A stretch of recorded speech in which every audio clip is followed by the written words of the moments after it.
ओडिया भाषा भारतवर्षर अन्यतम पुरातन भाषा।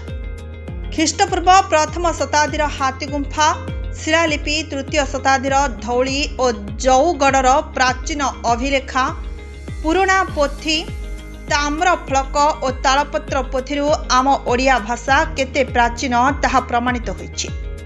आमर एही प्राचीन भाषा साहित्य को विकास और रुधिमंत करने दायित्व आमर बोली मुख्यमंत्री श्री मोहन चरण माझी आज 7म ओडिशा राज्य पुस्तक महोत्सव 2025 उद्घाटन अवसर में कहते। सूचना योग्य जे भुवनेश्वर यूनिट 3 प्रदर्शनी पड़िया आज आरंभ होइछि एही पुस्तक महोत्सव। डिसेम्बर 6 रु 17 तारिख जाए यह चलिब।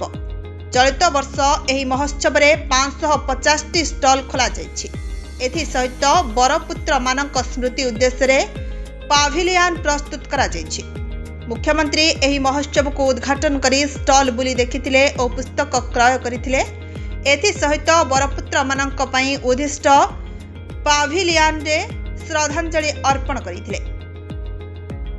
उपस्थित साहित्यक, लेखक और पुस्तक प्रेमी को उद्बोधन देई मुख्यमंत्री कहिथिले जे पुस्तक संग्रह और पठन प्रति तांकर विशेष रुचि रहिछि।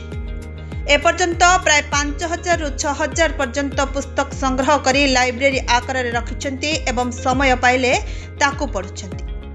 पिलामाननको आह्वान देई मुख्यमंत्री कहिले जे पुस्तक पठन माध्यम रे आम अवहेलित तथा अनलोचित बरपुत्र मानक विषय आमे जानि परिबा।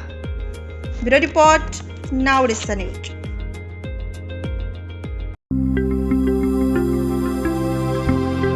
लेटेस्ट न्यूज अपडेट पाई www.nowodisha.com को लॉगिन करंतु।